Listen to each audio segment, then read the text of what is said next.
بسم الله الرحمن الرحيم الحمد لله رب العالمين والصلاة والسلام على سيدنا وحبيبنا محمد. بسم الله الرحمن الرحيم الحمد لله رب العالمين والصلاة والسلام على سيدنا وحبيبنا محمد وعلى آله وصحبه أجمعين. رب اشرح لي صدري ويسر لي أمري واحلل عقدة من لساني يفقهوا قولي أما بعد. All praise due to Allah subhanahu wa ta'ala, and peace be upon Muhammad sallallahu alayhi wa sallam. I testify that there is no God except Allah, and I testify that Muhammad is the Prophet and the Messenger of Allah. My respected sisters in Islam, I greet you all with the greetings of Islam, and I say to every single one of you, Assalamu alaikum wa rahmatullahi wa barakatuh. And I ask Allah subhanahu wa ta'ala, the one that had blessed us with this blessed month, the month of Ramadan, to make us from amongst those who worship Allah subhanahu wa ta'ala sincerely in this blessed month to acquire the greatest of rewards. And we all know that we are in the blessed month of Ramadan, and this is the month that Allah subhanahu wa ta'ala had blessed us with. شهر رمضان الذي أنزل فيه القرآن هدى للناس وبينات من الهدى والفرقان. The month of Ramadan is the month that Allah subhanahu wa ta'ala had revealed the Quran Kareem in. And it is that month that Allah subhanahu wa ta'ala had blessed us with fasting. يا أيها الذين آمنوا كتب عليكم الصيام كما كتب على الذين من قبلكم لعلكم تتقون. All those who believe Allah subhanahu wa ta'ala had prescribed upon you fasting the way He did on the previous nations before you, so you could acquire taqwa. And the month of Ramadan is the month of fasting, and therefore Allah subhanahu wa ta'ala had prescribed upon us fasting in the month of Ramadan. It's not an option, it's an obligation, and this is something that you and I had grown up in, always understanding and knowing that fasting is an obligatory act upon every single Muslim and Muslimah. The moment you reach the age of puberty, it becomes obligatory. And the Prophet Muhammad sallallahu alayhi wa sallam says that the Islam is based, or Islam is founded on 5 pillars, and one of those 5 pillars is fasting in the month of Ramadan. So your fasting, your obligatory fasting must be in the month of Ramadan, not other month. You can't go and choose any other month for you to go and fast. It's got to be the month of Ramadan, not other month. And Allah subhanahu wa ta'ala, Allah Azza wa Jal, Allah subhanahu wa ta'ala blessed us with the month of Ramadan to be the greatest month that Allah subhanahu wa ta'ala chosen to be the month of fasting. And therefore, sisters, just sorry about this, okay? And therefore, sisters in Islam, it's important for us that when we fast in accordance to the way of the Prophet Muhammad sallallahu alayhi wa sallam. The way the Prophet Muhammad sallallahu alayhi wa sallam taught us how to pray, and Nabi sallallahu alayhi wa sallam also taught us how to fast. And Allah subhanahu wa ta'ala had mentioned the obligatory act of fasting in the Quran Kareem.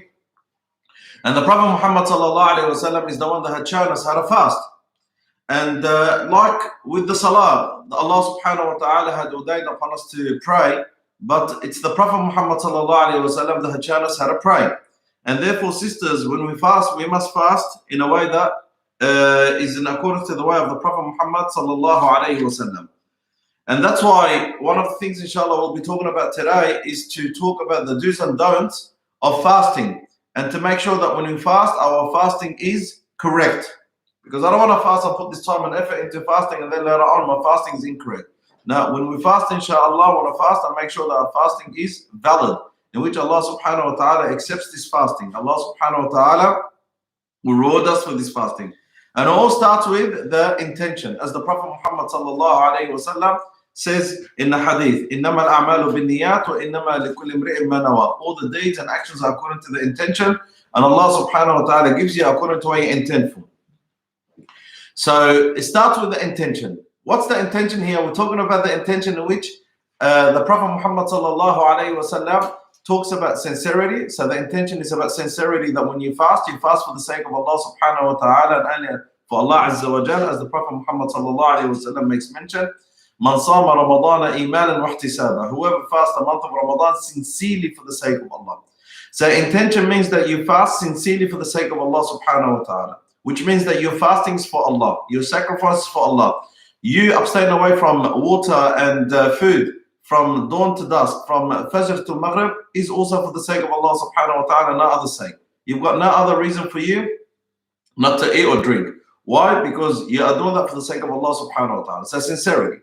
Number 2, as part of the intention, is that you are determined in your fasting. So you fast and you are determined in your fasting. So you fast for the sake of Allah subhanahu wa ta'ala, to uphold Allah subhanahu wa ta'ala's obligatory act upon you, to uphold Allah subhanahu wa ta'ala's orders upon you. So you need to acknowledge that this is an order from Allah subhanahu wa ta'ala, which Allah subhanahu wa ta'ala has ordered you, and therefore you fast to fulfill Allah subhanahu wa ta'ala's command.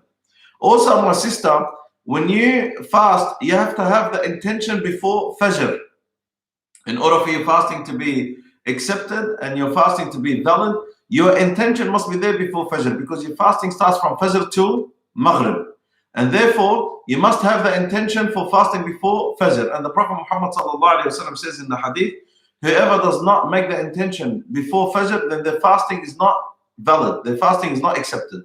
When we talk about Fajr, we're not talking about necessarily to be just before Fajr, where Fajr is at 5 o'clock, you get up 4:30 and you make the intention. Anytime before Fajr, 4 a.m. before Fajr, 3 a.m. before Fajr, 12 a.m. before Fajr. You know what? Just before you go to sleep, that night, inshallah, 8 o'clock at night, before Fajr and after Isha.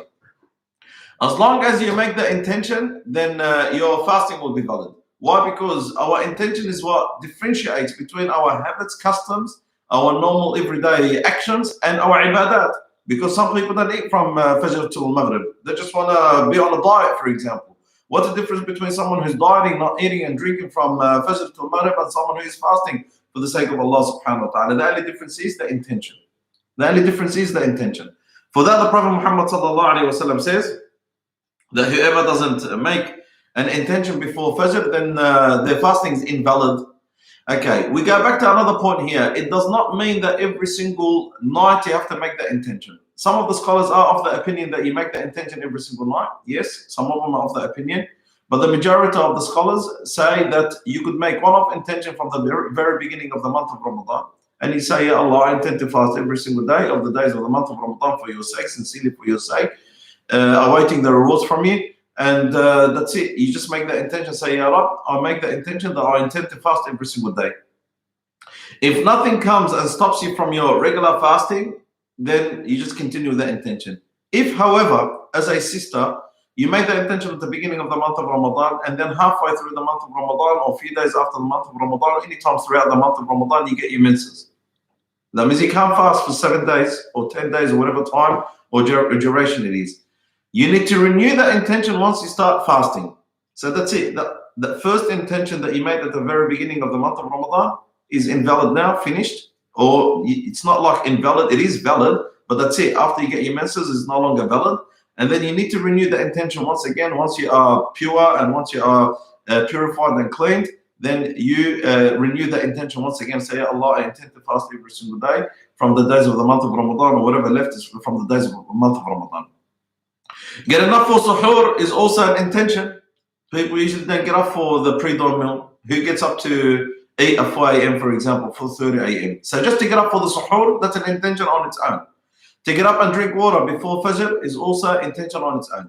So any act that alludes to you wanting to fast, then that's considered to be intention. So the number one important thing that we need to do is that we need to make the intention, which I'm sure every single one of you had made that intention. However, it's recommended that you renew the intention. You renew the intention every single day before you go to sleep, or every single Fajr before the Adhan of Fajr. Just renew your intention, inshallah, to be on the safe side and to acquire the rewards, because Allah subhanahu wa ta'ala rewards you according to the intention. When we speak about suhoor, now obviously suhoor is one of the recommended acts. And Nabi sallallahu alayhi wa sallam recommended the suhoor. And the Prophet Muhammad sallallahu alayhi wa sallam said, eat the pre-dawn meal. Okay? And the Prophet Muhammad alayhi salatu wa sallam also said that my nation is in goodness as long as they continue having the pre-dawn meal. Now obviously when we say the pre-dawn meal, the suhoor, that doesn't mean you have to get up an hour before Salat al-Fajr and make a huge feast and make a huge meal. Drinking water, that will satisfy the pre-dawn meal. Eating a bite of food, or even one day, that's satisfaction, that will suffice the pre-dawn meal. So the pre-dawn meal is not necessarily to be a big massive meal that you eat. Pre-dawn meal could be anything. Just to get up and just have a sip of water, you have fulfilled the sunnah of the Prophet Muhammad sallallahu alaihi wasallam, because it's all preparation for the fasting. And it's all about putting that time and effort, showing Allah subhanahu wa ta'ala there, Allah, I'm putting time and effort for me to acquire the rewards, and also for me to fulfill the obligatory act of fasting. So the intention is the number one. That's something that we need to always keep in mind. Keep in mind that the intention is very, very important. And as I mentioned, it's recommended that you renew your intention every single day. However, making one-off intention from the very beginning of the month of Ramadan and there is no disruption in between, then that's sufficient. That's good enough. The Imam Shafi'i is of the view that you should be renewing your intention every single night, but that's not the opinion of all the scholars. Imam Hanifa says that one intention from the very beginning of the month of Ramadan to the end, that should be sufficient, and should be good enough. Going back to the other do's and don'ts, so the intention is number one. Number two is that we refrain from eating and drinking, what nullifies the fasting from Fajr to Maghrib. I know when we say the word Fajr, the first thing that comes to people's minds is the imsak. And if you look at the calendars, most of the calendars, you'll have two timings. One timing before Fajr, which is the imsak, and then you've got the timing of Fajr. So if Fajr is at 5 o'clock, then you usually have imsak 10 minutes before Fajr, in which you'll find on the calendar that will say 4:50 is imsak. And imsak means holding off from eating and drinking. Now imsak, that's only there for cautionary measures. That's only there for cautionary measures. It wasn't put there by the Prophet Muhammad sallallahu alaihi wasallam. It was an act that's been implemented by the Prophet Muhammad sallallahu alaihi wasallam or the Sahaba radiallahu ta'ala anhum. Just the scholars in this day and age, they put it for the purpose of just to be in the safe side. Just to be on the safe side in case, there's a bit of timing delays, or maybe the timing of Salat al-Fajr on your calendar is 5 o'clock, maybe in reality it's 4:58, just to give people that heads up for them to prepare themselves for fasting. So if someone gets up and Salat al-Fajr or Adhan al-Fajr is at 5 o'clock and Imsak is at 4:50, and they get up at 4:55 and they want to drink, they can drink, no problems. Just that 10 minutes gap between Fajr and Imsak, it's just there just to prepare people for Fajr and to prepare people for their fasting. So the Imsak is not a practice that's been put there by the Prophet Muhammad sallallahu alaihi wasallam or the Sahaba radiallahu ta'ala anhum. It's just a practice just to get people ready for fasting. So we start our fasting from Adhan al-Fajr. Oh, now one of the common questions that people have been asking is that when Adhan is being called, so Fajr is at 5 o'clock and the Mu'adhin starts to call, Allahu Akbar, Allahu Akbar. Is that the time that you stop, or you stop at the end of the Adhan? You stop at the beginning of the Adhan. You stop at the beginning of the Adhan. So the very moment that the Mu'adhin says, Allahu Akbar, you stop. Okay, the other common question that people ask, what about if you've got a mouthful of food and the Mu'adhin is calling, Allahu Akbar, Allahu Akbar. Even though some of the scholars might say you can swallow it, I would say no. Just be on the safe side. This is your fasting, this is your obligatory act. So what I would recommend is for you to spit it out. Yes, to spit it out.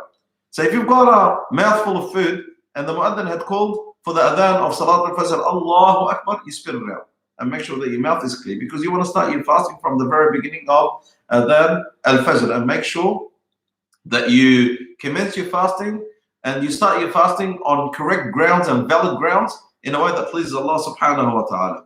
So you start your fasting from Fajr all the way to Maghrib. What are the things that you're allowed to do and what are the things that you're not allowed to do? Now, obviously, this is our topic today, and it is a common thing that people constantly ask. There are three main things that the scholars always focus on when it comes to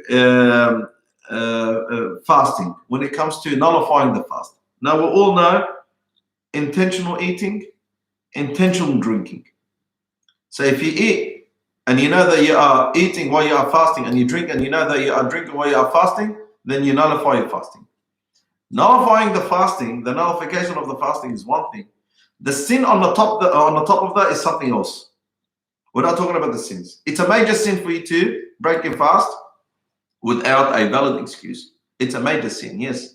A major sin. One of the major sins of Islam. It's like not praying. Not praying is a major sin, and not fasting is a major sin. And one of the requirements of a valid fasting is that you don't eat and drink from Fajr till Maghrib. So if someone intentionally eats and intentionally drinks, then they nullify their fasting, and they also gain serious and major sins. They'll also record on themselves major sins. Why do we say intentional? Because the Prophet Muhammad ﷺ says, if someone eats or drinks while they're in the state of fasting out of forgetfulness, then they just continue and pursue the fasting, as Allah subhanahu wa ta'ala is the one that had gifted them with that food and that water. So for someone that had forgotten, they wake up, they used to, the first thing they do is open the fridge or drink a cup of water once they wake up from their sleep or early in the morning. That's the first thing they usually do. And someone is not used to, and someone's like, especially at the beginning of the month of Ramadan, the first 3 days of the month of Ramadan, people still not used to fasting. So someone went and drank or someone went and ate after they already made the intention. So before that, they made the intention they're going to fast and they're going to fast that day, but then they wake up, they forgot they were fasting, they ate and drank out of forgetfulness. Well, the Prophet Muhammad ﷺ said, continue with your fasting. No sin on you. You did not record, or nothing has been recorded on you as a sin, and your fasting is still valid. Allah subhanahu wa ta'ala is the one that gave you that food, and Allah subhanahu wa ta'ala is the one that gave you that water. That's out of forgetfulness. You just continue. You don't even have to make up that day because it's unintentional. But if you eat intentionally and you drink intentionally knowing that it's fasting and you are in a state of fasting, then not only it's haram and not only that you've just received sins, but you've also nullified your fasting. You have to make it up. On the top of all this, you have to continue fasting. You can't just say, okay, that's it. You know what? I'm breaking. No, you have to continue fasting. And some of the scholars are of the strict opinion, like Imam Hanifa says, you have to even make it off for 60 days. That's not the majority opinion, but some of the scholars are of the strict opinion saying because you break your fasting intentionally and deliberately, you have to make it up by fasting 60 days. Like when someone has intimacy or when couple have love with one another in the month of Ramadan intentionally, their expiation is that they have to fast 60 days. So the number one act that nullifies the fasting is deliberate and intentional eating and drinking. Okay, the other one, which is the third common one, sexual intimacy. Okay, I don't want to go too much in the depth of that. We're not talking about sexual contact. We're not talking about touching or kissing or hugging. We're talking about sexual intercourse, and I'm sorry to use that word, but sexual intercourse. That not only nullifies the fasting, but there's also an expiation. And the expiation on that one is that both the man and the woman, husband and wife, must compensate for their wrongdoing in the month of Ramadan by fasting 60 days. And we're not talking about just 60 days, 60 consecutive days. So that's another act that nullifies the fasting. The other act that nullifies the fasting is intentional vomiting. Intentional vomiting. So you go and force yourself to vomit. For whatever reason it is that someone went, they ate or this and that, they go and force themselves to vomit. So if it's an intentional vomiting, you do break your fast. It nullifies your fasting. It's haram, again, because you did it intentionally and deliberately, and it also nullifies your fasting. But if someone was forced to vomit, someone feeling unwell, someone feeling sick, and they were forced to vomit something, so how it is. We'll go through those from time to time. Allah subhanahu wa ta'ala protect us all. So you are forced to vomit. If you are forced to vomit and it's not in your hands, then you don't nullify your fasting. Your fasting is still valid, and you continue with it. What nullifies it? When you force yourself to vomit. You put your hands in your mouth and you force yourself, or your fingers in your mouth, and you force yourself to vomit. You push your stomach to and you force yourself to vomit.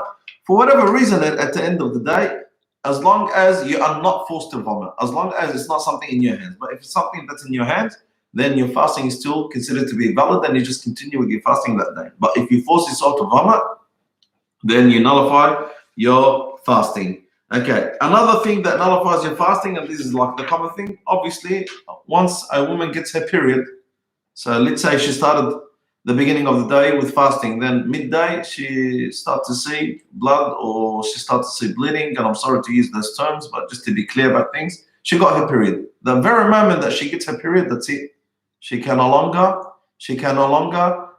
continue with her fasting. She can't continue with her fasting anymore. And obviously that's not in her hands. She's not the one that had chosen to bleed in the month of Ramadan or even bleed in her entire life. And that's what the Prophet Muhammad said. It's not something that's in your hands. You just continue without fasting that day, and then you continue with fasting after you are clean.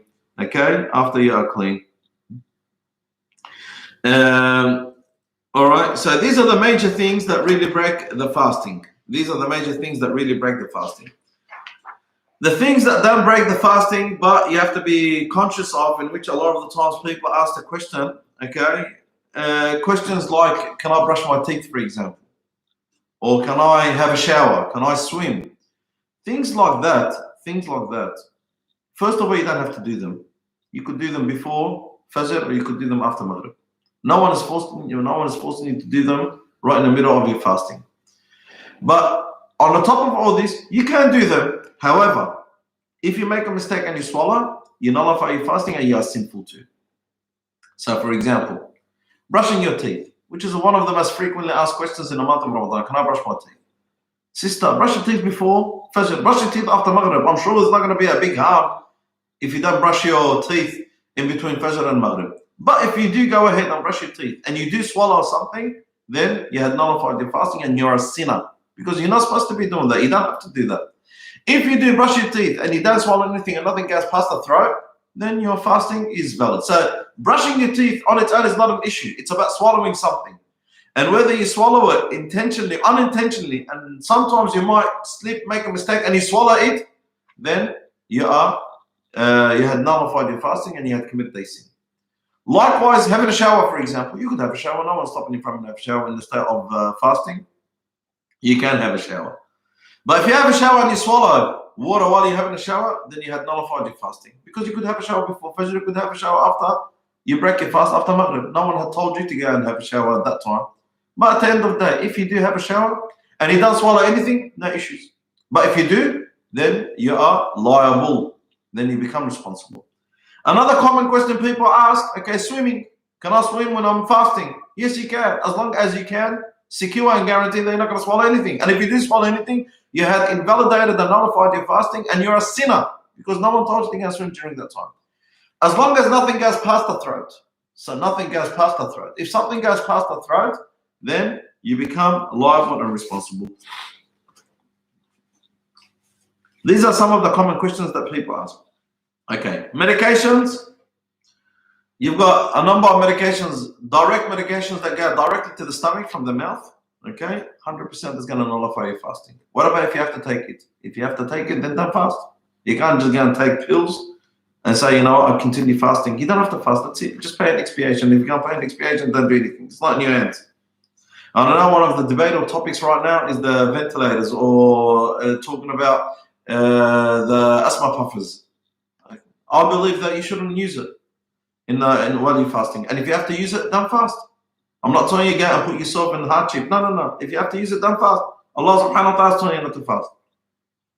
So any medicine or any medication that goes directly into the stomach, okay, then that nullifies the fasting. What about eye drops and ear drops? Those drops do not nullify your fasting even if you taste it in your throat.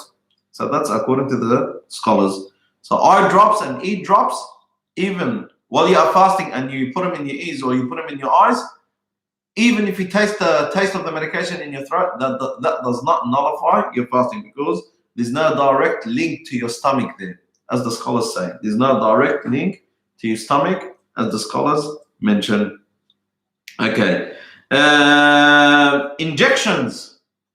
Okay, there's two types of injections. One injection which gives you nourishment, gives you nutrition, gives you power, gives you strength. You've got some of those injections like they've fed you. Those type of injections 100% nullify your fasting. Those types of injections 100% nullify your fasting. The other type of injections, which are medicines that don't give you nourishment, don't give you nutrition, don't give you food, don't give you, when I say food, like, you know, it's like a replacement of food, don't give you energy, then those types of injections do not nullify your fasting. That also includes common questions that people ask, doing a blood test. Blood coming out of your body doesn't nullify your fasting. But if you intend to get and do a blood test, and you don't have to do it in the month of Ramadan, if you have to, that's a different topic. But it's like, you know, I could wait till after the month of Ramadan, but you know, the chef said that taking blood out and doing a blood test doesn't break your fast. So you end up doing it, and yes, the nurse or the doctor, whoever it is, they took the blood out of your body, your fasting is still valid. But after you start to feel drowsy, and tired and fatigued, and you're about to faint. And then what happened here?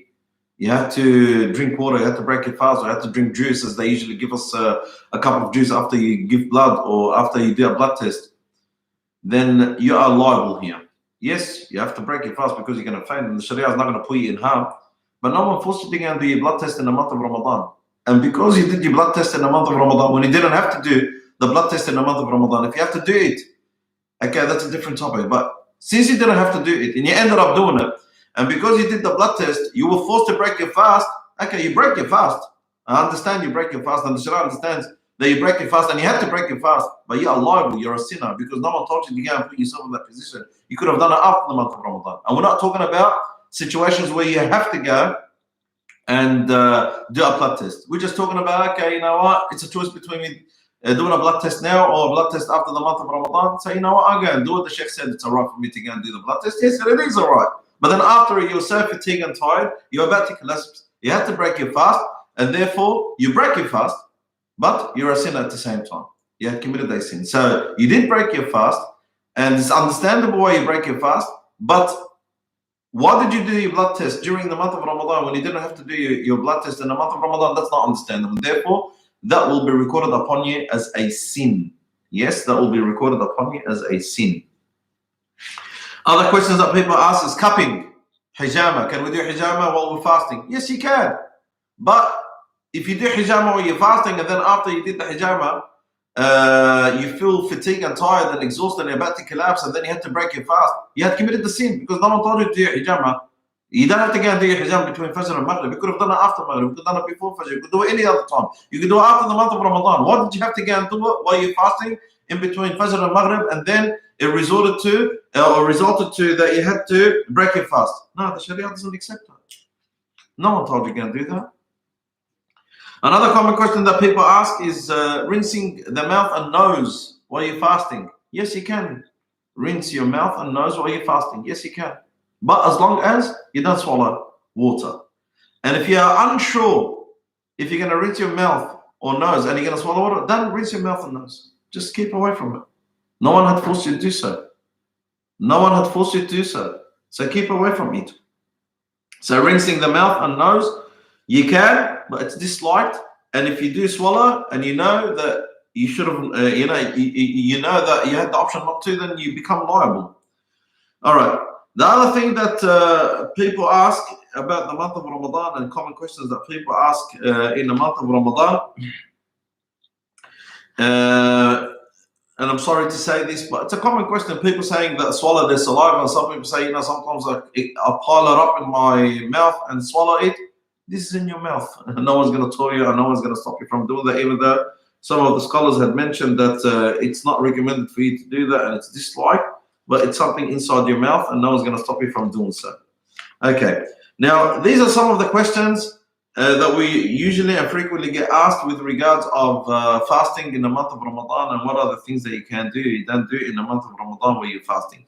Now, the other thing that's recommended while you're fasting is that, obviously, committing the haram while you're fasting, okay, that's not recommended, of course. It's haram for you to commit the haram. But while you're fasting, committing the haram, even though it might not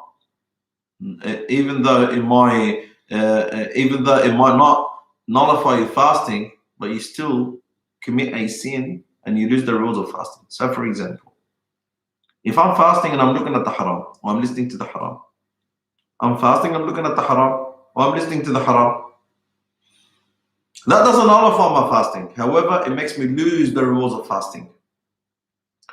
So if someone's listening to music, for example, while they're fasting, their fasting is correct, but they get no rewards. On top of that, they also get sins. They commit sins. Why? Because you're committing haram. As the Prophet Muhammad said, whoever does not abstain away from the evil doings and the evil sayings, Allah subhanahu wa ta'ala is not in need of them to keep away from the food and water from Fajr to Maghrib. So committing the sins, not all sins nullify your fasting, but they'll make you lose your rewards of your fasting. Not all sins nullify your fasting. Some sins do nullify your fasting. But most sins do not nullify your fasting. Your fasting is still correct and you get that tick that you did fast on that day. However, you lose the rewards of fasting. One of them is a common question that people ask is that, can I fast while I'm not praying? Okay, fasting is one thing, praying is something else. If you fast and you're not praying, inshallah, your fasting is accepted, but you get no rewards because you're committing a sin by not praying. Another sister asked the question also, can I fast and not wear the hijab? Yes, your fasting is correct. And not wearing the hijab is haram. So that's something for you to start working on. And inshallah, I hope that inshallah you do get rewards for your fasting, but definitely your fasting is valid, but not wearing the hijab is a sin. And to combine those two in the month of Ramadan is not the best of things. And that's why I encourage the sisters, inshallah, to make a change in their life in the month of Ramadan and to put on the hijab if they're not wearing the hijab. This is your opportunity. This is your opportunity for you to make a change in your life. Also, when do you break your fast? You break your fast the very moment the mu'adhin says, Allahu Akbar for Maghrib. Likewise, you stop eating and drinking the very moment the mu'adhin says Allahu Akbar for Fajr. You break your fast the very moment the mu'adhin says Allahu Akbar for Maghrib. And you shouldn't delay it. And Nabi Sallallahu Alaihi Wasallam said, my ummah, my nation is in great goodness as long as they continue delaying their suhoor and making their break of the fast at the very beginning of Maghrib.